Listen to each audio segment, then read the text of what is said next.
Hello again, it's Garson, and today we have the Eldritch Blaster, right? Wrong. We have the Bone Chiller. Don't worry about it. Anyway, let's put some darkness on the ground, and let's go to town. Zap zap. Kaboom. That's right. There we go. Yeah, that's right, coward. Try and hit that guy. All alone, defenseless. How dare you? How dare you? Come on in here. Come on in here, Arnson. Oh, I don't want to go in there. Yeah, that's right. That's right. We can quicken spell. That's right. Got your number. Boom! Big old damage. Alright. Don't mind them. Do, do, do, do, do, do, do, do. There we go. Come on. Come on. Hey, look at that. I see 2 targets. I got 2 bone chills. Boom! That's right. There's a new Eldritch Blast in town, and it has nothing to do with Eldritch Blast. And we're going to go over it as well as some other questions that you guys actually have. So check it out. I'm going to reload, zip it up, and we're going to go pop out the notes. Ta-da! As always, well, a big thank you to you guys, because I have access thanks to Sunder and some other of you guys. We're testing out Patch 8 Stress Test live, but I'm trying to pay it forward with some questions and answers, right? And then we're going to have a nice little topic about Green Eldritch Blast using the new Bone Chill feature, okay? So, check it out. Chilled to the bone. If you want to follow along on the right-hand side, I'll make it easy. Just, skip around if you need to. But a big thank you to you guys for watching. And if you want to support the channel, we'll save it to the end. If you have any questions, though, drop them in the comments because I'm going to answer a few more today. As always, we're going to blaze through this. It's Patch 8 Stress Test top left.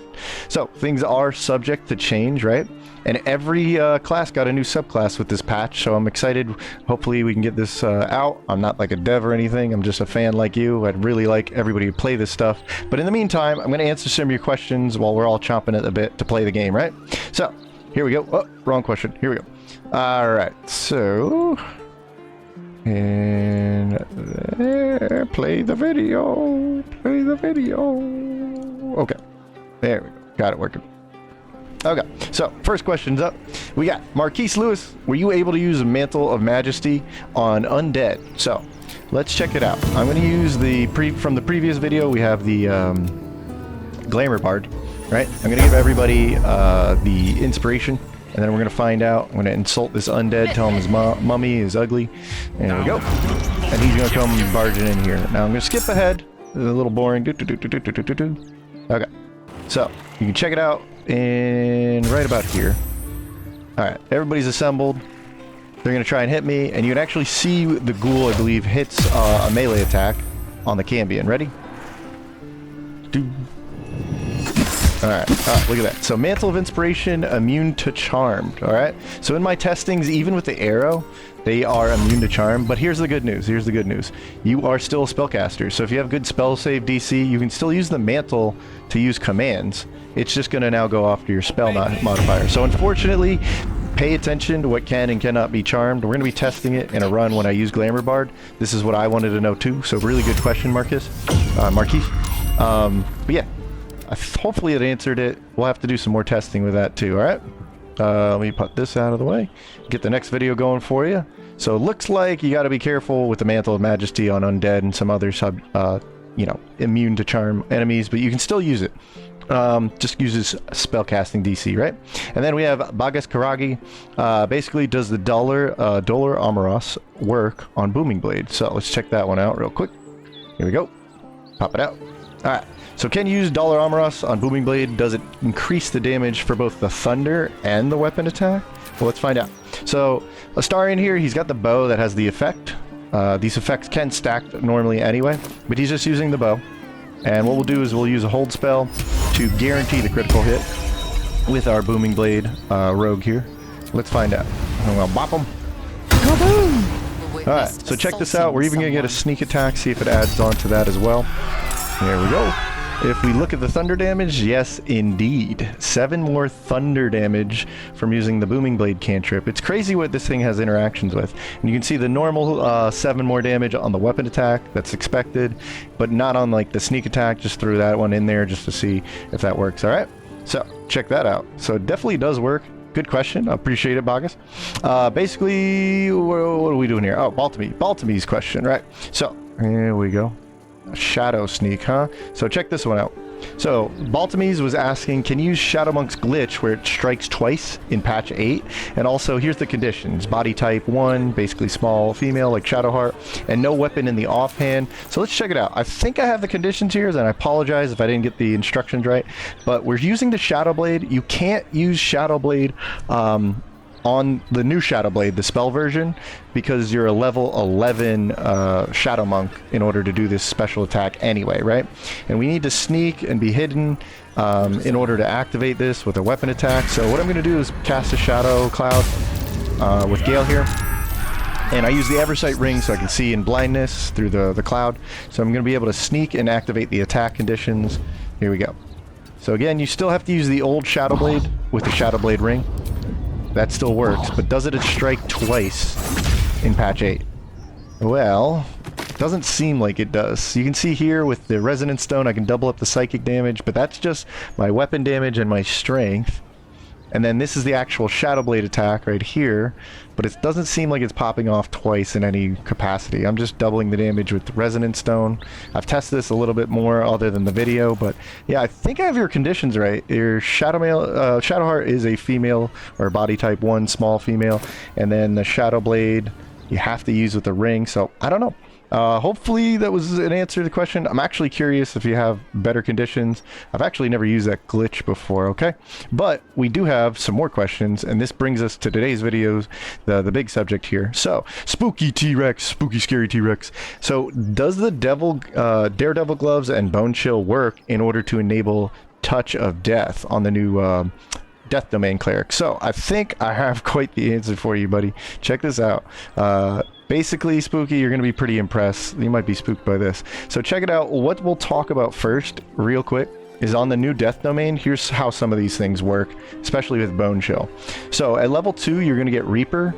Reaper at level 1, rather. At level 1, Death Domain, your cantrips can now target 2 attackers, or 2 targets. Sorry, I'm a little goof today. Now, I don't know, I think this is just a stress test. Like I said, subject to change. Things are still being under development. It's not showing that I can target 2 things, right? But once we get combat into here, there we go. Sometimes it starts off that way, sometimes it doesn't. It's weird when it reloads. So this is why the patch is not out yet, right?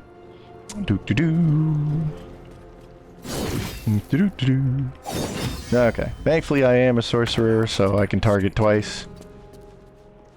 Well, I could target twice, but I meant I can use Quicken. So we can't twin a spell that's Quicken anyway, so you know I'm not goofing with you. So yeah, you can target 2 targets with your Necromancy cantrips. That means Toll of the Dead also can target 2 targets, right? Okay, so at level 1 you get Reaper. At level 2, right, you can now channel Divinity, okay? So I should say this is level 1. But by level 2, you get Channel Divinity. So what Spooky's talking about, basically, is you get this powerful attack that does a flat amount of touch of death, flat amount of damage, but you need to use this on a melee attack, right? But at level 2, you get access to this, and you get 1 Channel Divinity charge on short rest, okay? Touch of Death itself, like I said, is at 1 Divinity charge cost. You do this fixed amount of necro damage based on your cleric level, but it only works on melee attacks, whether it's a weapon or a spell. Now, Bone Chill is not a melee weapon, okay? So he wants to know, if we turn it into a melee weapon, will it work on reaction? Okay. So at level 6, by the way, you actually get 2 of these divinity charges, and they're on short rest, right? And also the very important feature, inescapable destruction, that's what T-Rex was talking about.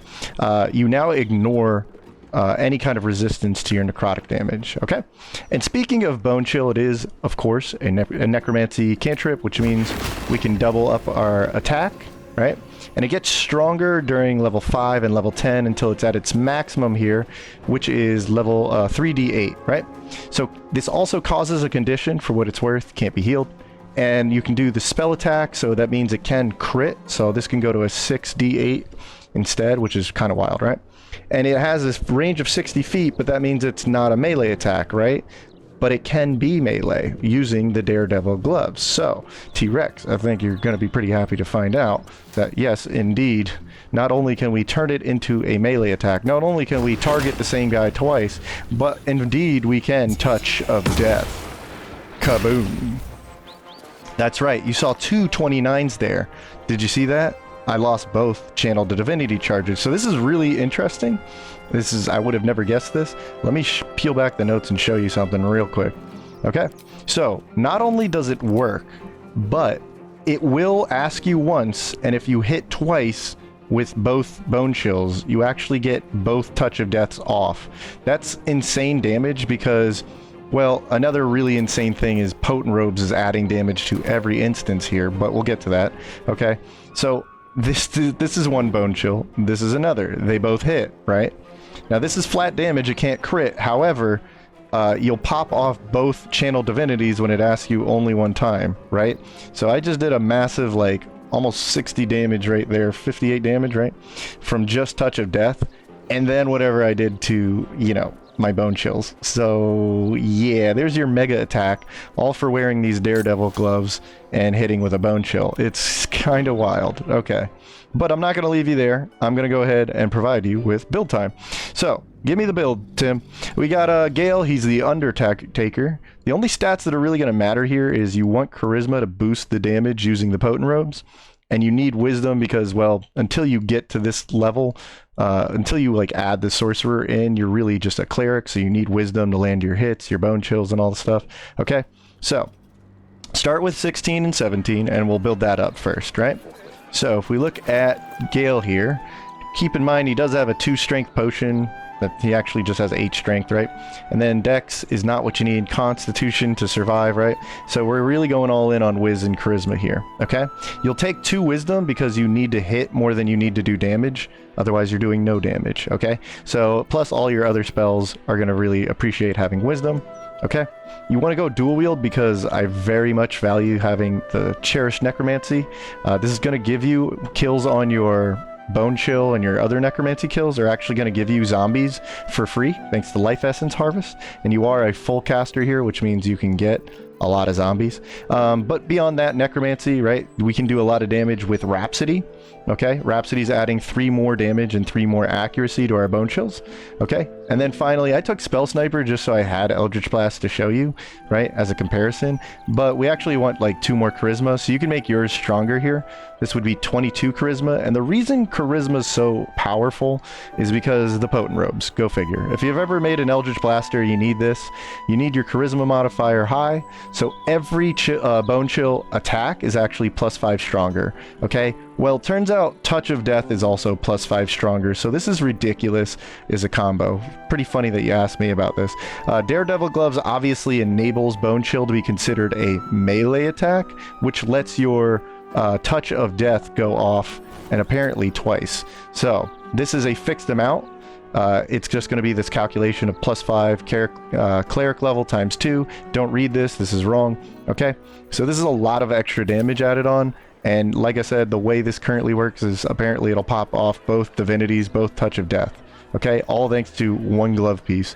Pretty crazy. Potent Robes, like I said, adds your charisma modifier to those cantrip attacks. Even Toll of the Dead, by the way. And Rhapsody does the same. Rhapsody makes it more accurate. You have higher spell attack, higher spell save DC for accuracy, but you also get 3 more damage, and this also affects Touch of Death, which is wild. Okay, Sharpcaster. This, for any time you're using a spell attack like the Bone Chill, this will, whenever you land on a 1 or 2 with these 3d8s, you're actually going to get a chance to reroll, so it does actually considerably increase damage. And Spine Shudder and Stormy Boots. So this is 2 instances of reverberation per Bone Chill hit. And then anytime you cause a condition, it's 2 more reverb. So every bone chill, and since we're doing 2, remember, right? Every bone chill hit is actually 4 reverb. If we hit the same target, that's 8 reverb. They'll likely get a chance to go prone while doing some thunder damage. So this is really powerful. In fact, some notes here while you're watching this. I got to get this out of my system. We're not an Eldritch Blaster. We're a Boner Blaster, right? But just as a comparison to Eldritch Blast versus Boner Blast, right? We do a lot of damage with Eldritch Blast. You're built in a similar way, by the way. Okay? So that was Eldritch Blast. If we now use, we're not going to use Daredevil and Touch of Death, but if we just use 2 bone chills, right? We saw that did a lot to Aronson, but let's check this out. So that's pretty equivalent damage, right? And it can vary a lot, and before we talk about like Touch of Death in there, you're basically an Eldritch Blaster now, but I'm glad I got that out of my system. Alright, you can fire off both divinity charges, even though it asks you once, but then maybe that's kind of annoying, and so you're really blowing your big mega hit, all thanks to that. If you don't want to use these Daredevil gloves, there is a different option of using the standard Spellmite gloves. This is going to add another 1d8, so it's like upgrading your not your Eldritch Blast, but your Bone Chill, a whole nother like level 15 version of it. Okay, you are a full caster, and it plays into necromancy big time, because at level 6 your animate dead, right, can go all the way up to flying ghouls, and you can get 3 of them. Okay, now if you kill anybody with Bone Chill, I believe the Reaper effect now lets you cast this for free and get your level 6 ghoul pack of ghouls. That's 3 ghouls for just killing people with Bone Chill. So you're a good necromancer on top of being a full caster, which is wild. Okay, and you should probably go 2 charisma more instead of the Bone Chill, right? Okay, 2, well, instead of Spell Sniper, you can just get 2 more charisma, upping your damage a bit, quite a bit actually. And then Gale has the 2 strength potions, so just keep that in mind. But yeah, the other side of this is, let me skip around here. I mixed Shadow Sorcerer for a obvious reason, right? We can quicken meta magic, but that's not all. Shadow Sorcerer gives you a cloud of darkness, which could give your attacks advantage. Okay, so probably different ways to run the, you know, the Bone Blaster, as we'll call it. But if we turn off this real quick, and what we can do is put Eyes of the Darkness with the new Shadow Sorcerer. If I cast it in this way, I'm not blinded, and they are, right? And then you can go like Quicken Magic and do that, or you can just, you know, pop a speed potion in here real quick. Okay, see how he's blinded and I'm not, so I get advantage on hitting him. Now let me go ahead and do the trick. Okay, I have advantage guaranteed against this guy, right? Increase the chance of critting him, and also I can do the Touch of Death, right? There you go, pop it off. Yeah. Now it only hit 1 time, so only 1 channel divinity popped off, but yeah, I'm just trying to show you all the cool tricks with this kind of multi-class. Pretty crazy, pretty powerful, a lot of fun, right? So, I'm gonna reload this real quick. I got one last thing to show you. It's pretty fun. Hey, Death Knight enjoyers, by the way, Pokemonk has something pretty cool for you. He's got a mod. All right, so let me pull up this video for you. Go check out the mod manager right here. Pokemonk said, I've now made 4 mods for anybody who really likes Death Knights, necrotic theme stuff. What he's done is it enhanced a few items. You can go into the mod manager and find his stuff, right? He's upgraded the Crypt Lord ring, the gloves from the Death Knights. He's upgraded the Helldust boots, and he's also upgraded Kethric's armor. And I'll show you what they do right now. Here, I'll pop this out. I'll stop that video real quick. So check it out. You'll get a bag in the tutorial chest, right? It's got all this stuff. Open this up. You'll get a bag with all the stuff if you want to start the game right off the bat. But what Pokey's done is enhance things like Kethric's armor. There's a lot of crazy stuff for Death Knight fans in here. Like, you can actually just equip this. Say in the new Death Domain, you don't actually get heavy armor proficiency. This automatically just comes with it. So you can wear it right out the gate. He's got different versions of the Blackguard gauntlets. This higher level one, he's made it this way so like as you play through the game, you can just naturally choose to upgrade it without any hassle, right? So you can play it more naturally. But this one at the full upgrade has 1d8 necrotic on your weapon attacks and a level 4 inflict wounds, which is pretty crazy. And now you become immune to necrotic damage yourself.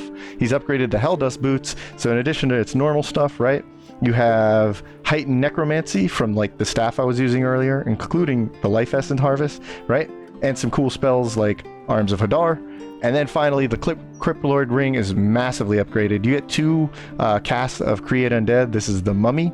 And now you get +1 to spell save DC, including whenever you deal necrotic damage, you get more necrotic damage. So he's messing around with the mod maker, trying out cool stuff, and he's a Death Knight fan himself. So I think you actually will really like this. But yeah, I figured to do a shout out. Pokemonk's always hanging out in the chat and in the comments section. So go check out his mod, because if you're a Death Knight fan, honestly, this is a lot of cool stuff, all right? And you can check out the stuff if you use the mod. It's right there in the tutorial chest. It's just the Nautiloid chest right next to when you save Shadowheart. So check that out, all right?